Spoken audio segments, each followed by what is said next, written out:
नमस्कार, मी भरत मुकुंद तामनकर. भारत भ्रमंती चॅनलमध्ये आपले सर्वांचे स्वागत आहे. आज आपण आलो आहोत विरारला आणि इथे देशपांडे म्हणून आहेत, त्यांच्याकडे आपण आलेलो आहोत आणि त्यांच्या घरी श्री उदयन आचार्य आलेले आहेत आणि त्यांच्याशी बोलण्यासाठी आज मी विरारला आलेलो आहे खास. तर सर्वात पहिले आभार मानतो देशपांडे सरांचे. त्यांनी आम्हाला त्यांचं घर उपलब्ध करून दिलं व्हिडिओ शूटिंग करण्यासाठी, तर त्यांचे मनापासून आभार. तर आपण आज उदयन आचार्यजींशी बोलणार आहोत, तर त्यांचं आपण स्वागत करूया आपल्या चॅनलवर. नमस्कार दादा. नर्मदे हर. नर्मदे हर. नर्मदे हर. तर आता जे मी बऱ्याच लोकांचे इंटरव्ह्यू घेतले, आता एक भोसले म्हणून आपल्या सांगलीकडचे परिक्रमेला गेलेले आहेत आणि त्यांनी मला फोन केला होता की आता नर्मदेचे जे बदललेलं स्वरूप आहे, म्हणजे लोकांनी बदललंय, परिक्रमा तर जागेवरच आहे, लोकांनी जे स्वरूप बदललेलं आहे त्याच्याबद्दल तुमचं काय मत आहे? उदाहरणार्थ त्यांनी सांगितलं की काही लोक सांगतात की आम्ही पायी परिक्रमेला निघालोय, थोडं पायी चालतात, पुढे जाऊन बस पकडतात आणि डायरेक्ट 100-200 किलोमीटर जाऊन दुसऱ्या आश्रमात जातात आणि तिकडे जाऊन राहतात. तिकडे जाऊन परत रुबाब करतात की आम्हाला हेच जेवायला घाला, आम्हाला तेच जेवायला घाला. चहा नाही मिळाला, चहात दूध का नाहीये, किंवा चहा जेवण इथे बनवायचं असेल तर आम्ही थांबणार नाही, आम्ही पुढच्या आश्रमात जातो. आम्हाला बनाया भोजन पाहिजे तर आम्ही थांबतो. तर हे जे सर्व प्रकार चाललेत, तर आपण परिक्रमेला जातोय तिथे की आपण ट्रिपला गेलोय तिथे, तर ह्याच्यातला फरक लोकांना समजत नाहीये. तर तुम्ही काय सांगाल, ज्यांना पण पुढे परिक्रमेला जायचंय त्यांनी कशा तयारीने जायला पाहिजे आणि हे जे स्वरूप बदललंय त्याच्याबद्दल तुमचं काय मत? खूप चांगला प्रश्न विचारलात तुम्ही. माझा काही खूप अधिकार नाही. बरोबर आहे, पण मत तुमचं. माझं मत म्हणजे मी जे ऑब्झर्वेशन केलं, जे मला दिसलं डोळ्याला, बरोबर. ते विदारक होतं. कारण मला खरं निगेटिव्ह सांगायला आवडत नाही. बरोबर. परंतु काही वेळा औषध द्यावं लागतं रोगावर. म्हणजे परिक्रमेमध्ये मी बघितलं की खूप आश्रमांनी कष्ट घेऊन सगळ्या सोयी केलेल्या. म्हणजे आधी जे आम्ही वाचलेलं होतं, रामानंद बिडकर महाराजांनी 100-150 वर्षापूर्वी, 100-125 वर्षापूर्वी परिक्रमा केली होती, जेव्हा संपूर्ण नर्मदा किनाऱ्यावर 2 किंवा 3 आश्रम होते. बरोबर. आणि त्यांनी अत्यंत कष्टात परिक्रमा केलेली होती. रंगावधूत बाबजींच्या चरित्रात दिसते परिक्रमा अतिशय कठीण. नाना महाराज तराणेकरांना 3 दिवस भुकेलं राहावं लागलं, नर्मदा माईने दर्शन दिलं. हे सगळं वाचलेलं होतं. त्याच्यामुळे एक लक्षात आलं होतं, म्हणजे माझ्यापुरता मी सांगतो की परिक्रमा ही तपश्चर्या आहे. बरोबर. आणि याचा त्रास होणार आहे, सहजासहजी होणार नाही.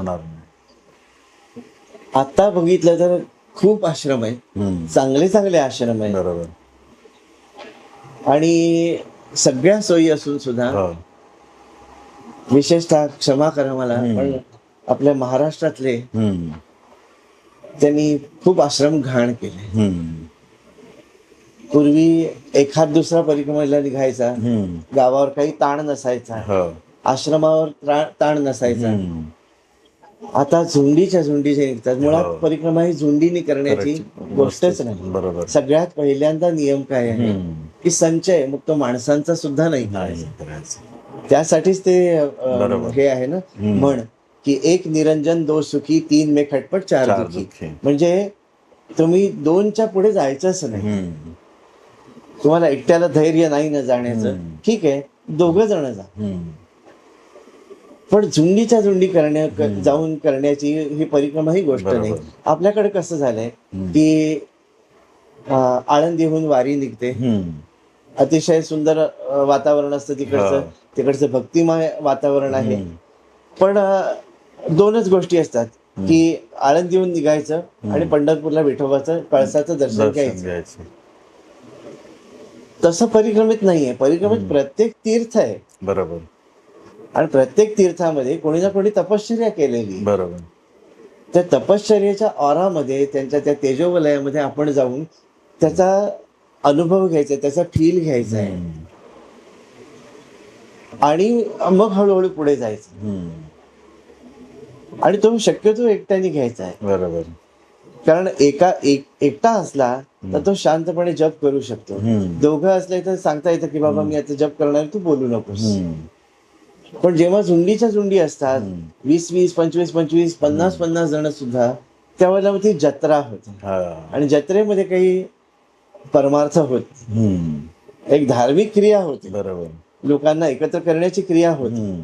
पण ते नर्मदा परिक्रमेत ते अपेक्षितच नाही. बरोबर. नर्मदा परिक्रमा ही एकट्याने बरोबर. तपश्चर्या म्हणून करायची गोष्ट आहे आणि त्याचा विसर पडल्यामुळे बरोबर. हा सगळा बोजवारा उडालेला आहे. बरोबर. म्हणजे एखादा आश्रम आहे त्याच्यामध्ये 20-30, आता अगदी मी स्पष्ट गोष्ट सांगतो, टॉयलेट्स असतात. हा. रोज 300 परिक्रमा असते, सकाळी 300, संध्याकाळी आल्यानंतर त्या टॉयलेटची काय अवस्था होत असेल. बरोबर. माझ्या नंतरही कोणीतरी येणार आहे किंवा तो जो महंत आहे सगळं सोडून आलेला आहे, साधू आहे, सगळं सोडून तो आपली घाण साफ करायला आलेला नाही. बरोबर. त्यामुळे एक दगडूजी महाराजांच्या आश्रमामध्ये सुंदर लिहिलेलं आहे की अन्नक्षेत्रातला कण आणि साधकाचा क्षण जर आपण वाया घालवला तर त्याला प्रायश्चित्त नाही. ते ब्रह्महत्येसारखं पाप आहे. साधकाचा क्षण, ते जे साधना करायला आले ते आपल्या सेवेसाठी नाहीये. बरोबर. तर निदान एवढं जरी केलं की बाबा आश्रम स्वच्छ, आपण निघताना आश्रम स्वच्छ करून निघायचं. करतात काही जण, जे खरोखर ज्यांना जाण आहे ना, असंही करणारे मी बघितलेले आहे. आम्ही स्वतः सुद्धा त्यामध्येच होतो. ते सगळेजण निघून गेले की आश्रम झाडायचा. अहो काय सांगू तुम्हाला, म्हणजे कसं वागावं कसं वागू नये ज्याचं त्यांनी ठरवावं. पण माझ्याबरोबर आपले भूतपूर्व खासदार जगन्नाथजी पाटील यांचा मुलगा किरण पाटील होता आणि जुन्नरकडचे एक बागायतदार अविनाश घेवारी म्हणून, जे आता पुन्हा दुसऱ्या परिक्रमेत आहेत, आता सध्या आहेत, ते चालत आहेत. हे दोघही जण होते. ते काय करायचे, संध्याकाळी आम्ही पोहोचलो ना की म्हणायचे, दादा या आमच्या मैयाच्या कुपी या, तुम्ही घ्या पूजा, हे काम तुमचं. मला वाटायचं की हे काय करतायत असं, मी पूजेला बसतोय आणि हे जातात कुठे. मग एकदा मी म्हटलं की आज तुम्ही पूजा करायची. म्हणे, दादा आम्ही जे करतो ते तुम्ही नाही करणार आणि तुम्ही केलेलं आम्हाला बघवणार. म्हटलं नाही, काय करता मला बघायचं. तर ते माझ्याकडे मैया जायचे, मी त्यांच्या मैयाची पूजा करून आरती करून, मला 2.5 तास लागतात. तेवढ्या ह्याच्यात त्या आश्रमातले संडास बाथरूम स्वच्छ करायचं. म्हणाले ही आमची सेवा आहे, ही आमची मैया आहे म्हणाले. कारण आपल्या नंतर आपल्याला जर घाण वाटते तर आपल्या नंतरही माणसंच येणार आहे तिकडे. त्यामुळे ते स्वच्छ आहे की नाही एवढं आम्ही काळजी घेतो. आणि आम्ही निघताना सुद्धा सगळं आम्ही बॅग वगैरे खांद्याला लावल्या की अविनाश दादा पूर्ण आश्रम झाडून काढायचे आणि त्याच्यानंतर आम्ही पुढे जायचो. आम्ही निघालो की ते साधूच्या डोळ्यात पाणी असायचं. बाबाजी ऐसा करने वाले बहुत कम लोग, ऐसा नहीं कि कोई नहीं करता, लेकिन बहुत कम लोगों को इतनी, म्हणजे एवढी जाणीव खूप कमी लोकांना असते की आपल्या नंतर सुद्धा इकडे कोणतरी येणार आहे. आणि हा जो साधू बसलाय तो साधनेसाठी आलेला आहे, तो काही आपली घाण उपसायला तिकडे आलेला नाही. आणि हे भान हरपल्यामुळे वरदान न घेता शाप घेऊनच येते. त्यामुळे इतक्या परिक्रमा करून सुद्धा फरक पडलेला दिसत नाही, कारण का जाणीवच नाही आहे. त्यामुळे आणि मुळात परिक्रमा जी करायची ती आपल्या गुरूंनी आज्ञा दिल्यानंतर करायची आहे. बरोबर. मग असं म्हणतात सगळेजण की आम्ही विचारायचो, महाराष्ट्रातले दिसले की मुद्दामून विचारायचो, अमक महादेवा हे दर्शन घेतलं का, काय बघायचं म्हणे, सगळी शिवलिंग सारखीच. असं जर आहे मग घरच्या शिवलिंगाचं दर्शन घ्यायला पाहिजे. मग नर्मदा काठी कशाला जायचं. इकडे नळांनी तपश्चर्या केली, नळेश्वर आहे, नलनीलेश्वर आहे, अंगदेश्वर आहे, त्याच्यानंतर रामेश्वर आहे, लक्ष्मणेश्वर आहे. ह्या प्रत्येक देवानी तिकडे तपश्चर्या करून स्वतःचं पाप निरसन केलेलं आहे. तुम्ही त्या शिवपिंडीजवळ बसल्याशिवाय तुम्हाला काय कळणार आहे तिकडचं काय आहे ते. म्हणजे एकतर परमार्थ होत नाही. आणि तुम्ही म्हणालात त्याप्रमाणे आम्ही बघितलं, एका ठिकाणी आम्ही गेलेलो होतो आणि त्या गावामध्ये नानडोंगरी म्हणून गाव होतं. तर त्या गावामध्ये काय कोण जाईल, पण गेल्याच मी किरणला म्हटलं की आपण ना या बाजारपेठेत जो आश्रम आहे तिकडे नको थांबूया. काय दादा आपण तिघच तर आहोत, कोण आहे आश्रमामध्ये, दुसरं कोणी नाहीये. तिकडचे डॉक्टर होते जे सेवा देतात त्यांनी सुद्धा हे केलं, आग्रह केला की राहा इकडे. तर म्हटलं नाही, आता साधारण 3 वाजलेले, म्हणजे 4 वाजलेले आहेत, तर 2 तास अजून चालू शकतो आम्ही पुढे, म्हणजे 6-1 किलोमीटर तर नक्की जाऊ शकतो आम्ही. पुढचे जे परिक्रमावासी येतील त्यांच्यावर लोड नको, म्हणजे तुमच्यावर एवढा लोड नको की आमचं पण करायचं त्यांचंही करायचं. आणि आता आहे दिवस तर आम्ही जातो पुढे, म्हणून आम्ही हट्टाने निघालो पुढे. आणि मग एका ठिकाणी एक समाधी होती एका महाराजांची. तर तिकडे आम्ही गेलो. कोणी तिकडे नव्हतं, पूर्ण आश्रमामध्ये कोणी नाही. मारुती समोर दिवा लावलेला नव्हता कित्येक दिवस. आणि त्या मग गेल्यानंतर मी बघितलं तर ज्या महाराजांची समाधी आहे त्या समाधीच्या आजूबाजूला सगळी अशी काळी पुटं जमलेली होती, वरती जळमट लोंबत होती. तर बरं वाटलं नाही मला ते बघून. मग सरळ झाडू घेतला हातामध्ये आणि पाण्याची व्यवस्था तिकडे छान होती. पाठी तळ होतं, एका बाजूला विहीर होती, दुसऱ्या बाजूला बोरवेल, म्हणजे भरपूर पाणी होतं. मग आम्ही तिघांनी मिळून ते मंदिर पूर्ण स्वच्छ केलं. आणि त्या महाराजांना मला वाटतं समाधी घेतल्यानंतर त्यांना आंघोळ कधी घातली नसावी. त्यांना स्वच्छ केलं, त्यांची जी मूर्ती होती ती. आणि तो गाभारा एकदम लखलखीत वाटायला लागला. मग माझ्याजवळ एक भगवं वस्त्र होतं, कोणीतरी दिलं होतं. मी भगवं तेव्हा वापरत नव्हतो. तर मग ते भगवं नवीन वस्त्र होतं, ते त्या महाराजांच्या अंगावर घालून जी काय आजूबाजूला थोडी फुलं मिळतील त्याच्यानी माझे देव मांडले आणि त्या महाराजांना पण फुलं वगैरे वाहिली. समया ज्या होत्या त्या काळ्या मिच्च झालेल्या होत्या, म्हणजे त्याच्यावर तेलाची पुटं जमलेली होती. त्या बोरवेलवर नेऊन त्या घासून स्वच्छ करून, जवळ तेलाची बाटली होती आश्रमातली, ज्या आरती तिकडे ठेवली होती त्या आरती ती दिव्यासाठीच होती. म्हणून मग ती घेऊन दिवे लावले आणि मी जप करत बसलो. तर ती गावातली मुलं आली तिकडे, म्हणजे जे दोघ जण परिक्रमावासींची व्यवस्था बघतात ते म्हणे, जब महाराज जी ने समाधि ली थी तब ये गाभारा गर्भगृह ऐसा दिख रहा था. बाबा जी आपने तो चमका दिया, अभी आप भोजन मत करना, हम बनाएंगे आपके लिए. आधी आम्हाला सांगितलेलं होतं की इकडे सदाव्रत मिळेल, तुमचं तुम्ही करून खायचं. पण आपण तो आश्रम आपला आहे, बरोबर, आणि आपला गुरु सर्वत्र नटलेला आहे. सर्व सत्पुरुषांमध्ये आपला सद्गुरू आहे. बरोबर. त्यामुळे तिकडे त्यांना दाढी आहे का आणि त्यांचं नाव काय काही फरक पडत नाही. स्वच्छ करायचं आहे त्यांना, कारण तिकडे ती चैतन्य शक्ती त्यांची आहे. आणि त्याचा पुढे एक अनुभव आला, तो चमत्कार आहे म्हणून मी तो सांगणार नाही पुढे काय झालं ते. पण एवढं की दुसऱ्या दिवशी निघालो तेव्हा ते मुलं दोघंही रडायला लागली की बाबाजी आप मत जाओ, ये आश्रम आप ही संभालो.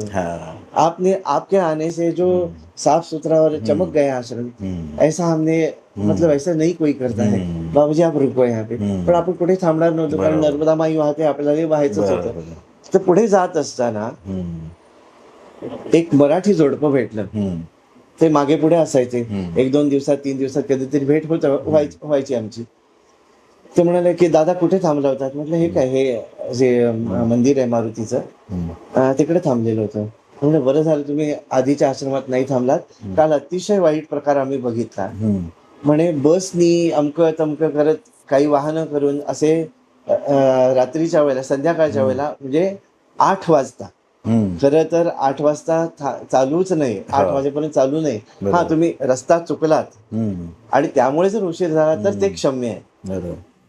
पण सूर्यास्त होण्याच्या आधी थांबलं पाहिजे आणि त्याच्यानंतर स्नान करून संध्या झाली पाहिजे. जर ब्राह्मण असेल तर संध्या करायची. खरं तर ब्राह्मण, क्षत्रिय, वैश्य तिघांनी संध्या करायला पाहिजे. कुठे तो भाग अजून वेगळा, आपण सोडून देऊया तो. पण तुम्ही स्नान करून मैयाची पूजा करून आरती केली पाहिजे असं अपेक्षित आहे. तर 8 वाजेपर्यंत 51 परिक्रमावासी तिकडे त्या आश्रमात जमा झाले होते. ते जे डॉक्टर सेवा करतात त्यांच्याकडे जेवढं होतं तेवढं त्यांनी परिक्रमावासींना वाढलं. जेवढं होतं तेवढं म्हणजे काय, 3-3 पोळ्या, वरण भात आणि भाजी, म्हणजे एक वेळचं आपलं जेवण व्यवस्थित झालेलं. तेव्हा परिक्रमावासी त्यांच्याशी भांडले की आमचा खुराक 6 पोळ्यांचा आहे, 3च पोळ्या खा वाढल्या. त्याच्यावरून मारामारीपर्यंत गेली. हे तपश्चर्याचं लक्षण आहे का? आपल्याला परिक्रमा कळली का? मार्कंडेय ऋषीने कोणाकडेच काही मागितलं नाही. उपाशी राहायची वेळ आली त्यांनी उपाशी सुद्धा राहिले. रंगावधूत महाराज उपाशी राहायची वेळ आली तेव्हा उपाशी राहिले. बरोबर. मग ह्या परिक्रमात मैया दर्शन देईल असं तुम्हाला वाटतं? बरोबर. मग का भ्रम पसरवायचा? नाही दर्शन झालं, नाही झालं, त्याच्याने काय आपण पाखंडी नाही ठरत. बरोबर. मुळात परिक्रमेला कोणी जावं हा तुम्ही थोडा मला वाटते सांगायला पाहिजे लोकांना, म्हणजे जे तुमच्या नॉलेज प्रमाणे. कारण असं झालंय, काही मी इंटरव्ह्यू घेतले, तर नावं सांगत नाही त्यांची, त्यांना मी विचारलं तुम्हाला परिक्रमेची इच्छा का झाली, तर ते म्हणाले नाही मी आता रिटायर झालो, आता मला करण्यासारखं काही नव्हतं, तर मी व्हिडिओ बघितलेले परिक्रमेचे, तर मी परिक्रमेला निघालो. मग म्हणाले आता पुढच्या वर्षी पण मी जाणार आहे. तर मी म्हटलं भाई तू टाइमपाससाठी तुम्ही जाताय का परिक्रमेला? तुमची श्रद्धा असली पाहिजे त्या गोष्टीवर, तर तुम्ही जाऊन त्याच्यामध्ये फरक पडतो. तर ते सांगतात नाही माझं काय आता, मला काय काम नाही सध्या, म्हणून मग मी निघालो. म्हटलं चला परिक्रमा करून येऊया. तर हे योग्य आहे की परिक्रमा कोणी केली पाहिजे? आधी परिक्रमा म्हणजे काय तर प्रदक्षिणा. प्रदक्षिणा. आपण ज्यावेळेला पूजा करतो गणपतीची, त्याच्यात 16वा उपचार 15वा उपचार प्रदक्षिणा आहे. ध्यान, आवाहन, अर्घ्य, पाद्य, पूजा अमका तमका करून पंचामृत स्नान आणि मग 15वा उपचार प्रदक्षिणा, 16वा उपचार म्हणजे साष्टांग नमस्कार. बरोबर. आधीचे 14 उपचार झालेत का तुमचे? तेवढी तयारी झाली का? बरोबर. तेवढं झाले असेल तर प्रदक्षिणा घालायची ना. बरोबर. आधी आपल्याला त्या दैवताला समजून घ्यायला पाहिजे ते काय आहे. बरोबर. तिकडच्या साधूंजवळ जाऊन बसा, काय आहे मैया? बरोबर. आम्हाला नुसतं पाणी दिसतंय, पण तुम्हाला काय दिसतं? बरोबर. तुम्ही ते बघण्यासाठी तुम्ही काय साधना केली? बरोबर. तिकडच्या साधूंना जाऊन विचारायचं, त्यांचं मार्गदर्शन घ्यायचं. बरोबर. आधी मैयाचा सहवास, तिच्याबद्दल प्रेम लागू देत, बरोबर. तिची काहीतरी सेवा घडू देत आपल्याकडनं. आणि जेव्हा तिच्याशिवाय राहता येत नाही, मैया खरोखर तू किती ग्रेट आहेस ग, किती थोर आहेस मैया, ही भावना ज्या वेळेला मनामध्ये येईल त्या क्षणी परिक्रमेला निघाल. बरोबर. आणि ते पण गुरु आज्ञेने निघाल. बरोबर. कारण परिक्रमा हे प्रारब्ध संपवण्यासाठी केलेली साधना आहे. बरोबर. एका परिक्रमेचं फळ म्हणजे एका गायत्री पुरस्चरणाचं फळ आहे, पण ती जाणून केली पाहिजे. बरोबर. असं शास्त्र सांगतं. माझ्या गुरुनीही मला तेच सांगितलं. बरोबर. मी 4थी परिक्रमा का केली? आता तुम्ही म्हणाल की एका परिक्रमेत जर होतं आणि तर कलियुगामध्ये चतुर्गुणी सांगितली. कुठलीही साधना चतुर्गुणी म्हणजे गायत्री जरी जप करायचा झाला तर 96 लाख जप केल्यानंतर तुम्हाला एका पुरस्चरणाचं फळ मिळणार. कारण कलियुगामध्ये बाकी साधना शुद्ध नाहीये. तसं माझ्या मनाने घेतलेलं होतं की कमीत कमी 3 वेळाचे प्रदक्षिणा आपण 3दा घालतो देवाला, कमीत कमी 3 घालतो प्रदक्षिणा, 1 घालतो किंवा 3 घालतो. तर तसं माझ्या मनात होतं की नाही, पहिल्या परिक्रमेत आपण फेल झालेलो आहोत, पहिली परिक्रमा आपली झाली नाही बरोबर. आणि मला सांगायला काही वाईट वाटत नाही, फेल झालो तर झालो, त्यात काय आहे एवढं. बरोबर. उगाच कशाला सांगायचं नाही मैयाने मला गाडीत बसवलं. मैया गाडीत बिडीत बसवत नाही, हे सगळे भ्रम आहे. बरोबर. तू जर तिच्या जवळ गेलास आणि संपूर्ण समर्पण केलं की मैया मला नको गाडीत बसवून, मला ही तपश्चर्या माझ्याकडनं करून घे, ती काय गाडीत बसवत नाही. आपण खोटं काहीतरी स्वतःवर हे करून घेतो आणि खोटं हे परमार्थाला घातक आहे. बरोबर. निश्चय तुझा कमी पडला. त्याप्रमाणे मी सांगतो की पहिल्या परिक्रमेत माझा निश्चय कमी पडला, पहिली परिक्रमा फेल झाली. बरोबर. दुसऱ्या परिक्रमेत जागृती आलेली होती की नाही, मागच्या वेळेला आपल्या शरीराने आपल्याला फसवलेलं आहे, आपल्या मनाने आपल्याला फसवलेलं आहे, निदान एवढं स्वतःशी प्रामाणिक राहायला पाहिजे. बरोबर. तरच तुम्हाला परिक्रमेचं काहीतरी जे काही फळ अपेक्षित आहे त्याच्या जवळपास कुठेतरी जा. बरोबर. त्याच्यामुळे परिक्रमा आधी जाणून घ्यायचं की काय आहे, मला गरज आहे का. बरोबर. की मी आपलं इतर सगळ्या यात्रा करतो तसंच एक त्याच्याकडे बघतोय. बरोबर. परिक्रमेमध्ये नियम खूप आहेत आणि ते मी असं म्हणत नाही की 100% माझ्याकडनं पाळले गेले, नाहीच गेले, कारण मी सामान्य माणूस आहे. पण समजा 100 नियम असतील तर निदान 25 तरी मी पाळायचा प्रयत्न केला. इतक्या खालच्या लेवलला मी स्वतःला बघतोय की मी 25 पाळायचा प्रयत्न केला, अजून 75 पाळणं मला जमलंच. बरोबर. नियमपूर्वक झाली पाहिजे परिक्रमा. मग ते म्हणतात की नियम म्हणजे काय, तुम्ही आंघोळीचं सारखं म्हणता, आंघोळ केलीच पाहिजे का? आमक्याने सांगितलंय व्हिडिओमध्ये की आम्ही आंघोळ न करता जात होतो आणि दुपारी आम्ही आंघोळ करायचो जिकडे चांगला किनारा मिळेल तिकडे.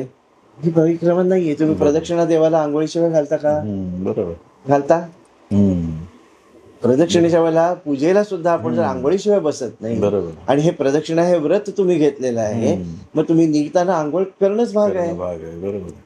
त्याच्यात तुम्ही कसं काय शूट घेता आणि कोणाच्या सांगण्याने घेता? बरोबर. स्वतःच ठरवता आणि म्हणता मग याने प्रसाद दिला. असं होतं का? बरोबर. जेव्हा कुपी उचलतोय आपण तेव्हा ती साक्षात मैया आहे. साक्षात मैयाला मी आंघोळीशिवाय कसा हात लावू? घरच्या देवांनाही तुम्ही जर आंघोळीशिवाय स्पर्श करत नाही तर निघताना आंघोळीशिवाय कसं निघता? बरोबर. त्यामुळे पहिला नियम हाच आहे की किती थंडी असू देत, काही असू देत, 2 वेळेला स्नान झालंच पाहिजे. ती परीक्षा घेते. म्हटलं ना, मला ताप आलेला होता, कफ झालेला होता, खूप त्रास झालेला होता, बरोबर. तरी सुद्धा स्नानाचा नियम नाही सोडायचा. बरोबर. मैयामध्ये नाही मिळालं, विहीर तर असते ती. आणि अगदी तुम्हाला जर पाहिजे तर बोअरवेलचं पाणी हे नॉर्मल पाण्यापेक्षा थोडं गरम असतं, त्यांनी स्नान करा. स्नानाशिवाय नाहीच. पण तिला प्रदक्षिणाच म्हणता येत नाही. आपण जर देवळामध्ये सुद्धा आंघोळीशिवाय प्रदक्षिणा घालत नाही, तर नर्मदा माईची प्रदक्षिणा ही स्नानाशिवाय सुरूच होऊ शकते. बरोबर. दुसरी गोष्ट की आहार. खाण्यासाठी आपण तिकडे गेलेलो नाही. बरोबर. जे मिळेल, रंगावधूत बाबजींचा जो अभंग आहे, कोई दिन घी गुड मौज उडाना, कोई दिन भूख सहना, कोई दिन गाडी कोई दिन वाडी, कबू स्मशान जगाना, रे मन मस्त सदा दिल रहना. रंगावधूत बाबजींच्या चरित्रामध्ये सुद्धा येतं की त्यांनी गुळ खाऊन फक्त परिक्रमा केलेली होती, फक्त गुळच खायचे. बरोबर. पण तो सुद्धा मैयानी नियम त्यांचा मोडलेला होता. म्हणजे मैया ज्या वेळेला प्रसन्न झाली त्यांच्यावर, तेव्हा एका किनाऱ्यावर एका दगडावर गरम गरम 2 भाकरी आणि लोणी असं त्यांना ठेवलेलं दिसलं, आणि आजूबाजूला एकही माणूस नाही. त्या अर्थी हा मैयाचा प्रसाद आहे, त्यांच्या आतून आलं, पण त्यांनी हात लावला नाही, कारण आपण गुळ खाऊनच करतोय. पुढे अजून चालत गेले, अर्धा पाऊण तास गेला, पुन्हा त्यांना 2 भाकरी दिसल्या. आता लोणी त्याच्यावरचं गायब झालेलं होतं. गरम गरम भाकरी तर आहेत, पण लोणी नाहीये. हा मैयाचा इशारा ते समजले की आता जर हे खाल्लं नाही तर पुढे काहीही मिळणार नाही. बरोबर. मग मैयाचा प्रसाद म्हणून त्यांनी ते खाल्लं, कारण ते संत होते, त्यांना लक्षात आलं. बरोबर. आपले नियम दुसऱ्याला जाचक होणार नाही. काय होतं की सगळीकडे भक्तीचं प्रदर्शन खूप व्हायला लागलं. जायचं गाडीनी, चालत आलोय असं दाखवायचं. त्याबद्दल ना एक मजेशीर सांगतो. माझ्याबरोबर किरण होता ना, तर किरणला मी म्हटलं की आता बघ, तुला आपल्या पाठनं जी माणसं चालताना दिसतात ना, की तुला दिसणार नाहीत आता थोड्या वेळाने, आणि आपण ज्या आश्रमात जाऊ तिकडे पुन्हा दर्शन होईल त्यांना, नमस्कार करायचं म्हटलं त्यांना. तो बिचारा खरोखर माझ्यावर विश्वास ठेवून होता. म्हणून दादा खरंच दिसत नाहीत की माणसं ती आता, आणि आश्रमात दादा ते बघा तिकडे बसले. म्हटलं तीच तर सिद्धी आहे त्यांच्याकडे. आणि तो म्हणाला खरंच दादा म्हणजे सिद्ध असे असतात. त्याने जाऊन विचार, हा नाही हम तो गाडी में बैठ गए थे आगे चले आए. ही सिद्धी त्यांना प्राप्त झालेली होती. पण याच्यात फसवता कोणाला? हा, तुम्ही स्वतःलाच फसवताय. आणि मग परिक्रम झाली, कसं म्हणायचं? बरोबर. नाही, ते चुकीचं आहे. म्हणजे ते स्वतःलाच फसवतायत, स्वतःच्या मनाला फसवतायत, आणि परत लोकांना येऊन छाती ठोकपणे सांगणारी माणसं आहेत की आम्ही पायी परिक्रमा केली पूर्ण असं. तर निदान जर तुम्ही गाडीने केले तर ते कबूल करा की आम्ही अर्धी गाडीने अर्धी चालत केले, काहीच प्रॉब्लेम नाही. आणि म्हणून मला एमपीची माणसं आवडतात, ते स्पष्ट सांगतात. आपण विचारलं की क्यों बाबाजी पैदल हो? नाही, कच्चू गाडी कच्चू पैदल कर. कच्चू गाडी कच्चू पैदल एवढं सांगतायत ना, हा प्रामाणिकपणा केवढा मोठा आहे. म्हणजे एक प्रसंग सांगतो. परिक्रमेला डोंबिवलीतलाच एक बाई निघाल्या. त्यानं म्हटलं की ताई, चालण्याची प्रॅक्टिस आहे का तुम्हाला? म्हणजे प्रॅक्टिस करा असं मी म्हणत नाही, पण म्हणजे तेवढी मनशक्ती आहे का तुमची, तेवढा तुमची विल पॉवर आहे का? मग काय, मैया करून घेते, तुम्हीच सांगितलंय ना. म्हटलं ठीक आहे, माझ्या सांगण्यावर विश्वास आहे ना, मग कितीही झालं तरी गाडीत बसू नका, असं एक आपला विचारलं म्हणून सल्ला दिलेला. आणि त्या बाई 30व्या दिवशी, म्हणजे मी महेश्वरला होतो, तर मला फोन आला की दादा मी धामनोद पर्यंत पोहोचले. म्हटलं ताई एवढं? 1 महिन्यामध्ये तुम्ही धामनोद पर्यंत ओंकारेश्वरून पोहोचलेला आहात? म्हणजे दादा मी 50-60 पण चालते म्हणून. म्हणजे आपण पहिल्यांदा तर काही मनात काही वाईट येत नाही, कारण एखाद्याची कॅपॅसिटी असू शकते. एवढं चालावं की न चालावं हा अजून दुसराच मुद्दा आहे. पण असतील बाबा, चालत असतील असं. आपण का आपण पापी आहोत ना, आपल्या मनात संशय येतो. ते सगळे पुण्यवान आहे. आणि दादा मी उद्या आश्रमामध्ये पोहोचते आणि माझी राहण्याची व्यवस्था होईल ना? हसायला आलं मला की बाई, तू आता एवढं चालत आलीस ओंकारेश्वरहून, आणि तुला एवढा मैयाने अनुभव दिलेला आहे, बरं तरी सुद्धा तुला फोन करून विचारावं असं वाटलं का की माझी व्यवस्था होईल, बरं ती मैया व्यवस्था करते ह्याच्यावर अजून विश्वास नाही का, तेही आपण सोडून दिलं, नसेल बाबा चला. आणि त्याच्यानंतर धामणोरला राहणारे एक जण आहेत अजयजी पटेल, त्यांचा फोन आला. ते म्हणाले की बाबाजी आप आश्रम में हो ना. म्हटलं, हो. ये मैया जी है उनको आप ही के आश्रम में छोड़ना है ना. मतलब छोड़ना है मतलब आप भी परिक्रमा में हो क्या उनके साथ. बोला, नहीं नहीं वो गाड़ी पे हम छोड़ देंगे उनको. वो मैया ने मुझे त्या मैयाने मला विनंती केली आहे की मला गाडीने आश्रमात सोड. मग वृद्ध कालेश्वर म्हणून आहे आपल्या इकडे, तिथपर्यंत आल्यानंतर त्यांनी त्या बाबाला सांगितलं की आता तुम्ही परत जाता, मी चालत जाणार आहे. मग तिकडनं आल्या आणि एकदम घाम वगैरे असं टिपायला लागल्या. किती चालायला लागलं, काय स्पीड, काही बोललो नाही मी. त्याने सगळ्यांसारखं व्यवस्था त्यांची केली, जेवायला काय होतं आपल्याकडे ते सगळं दिलं. दुसऱ्या दिवशी त्यामुळे दादा आता पुढे जाऊ का.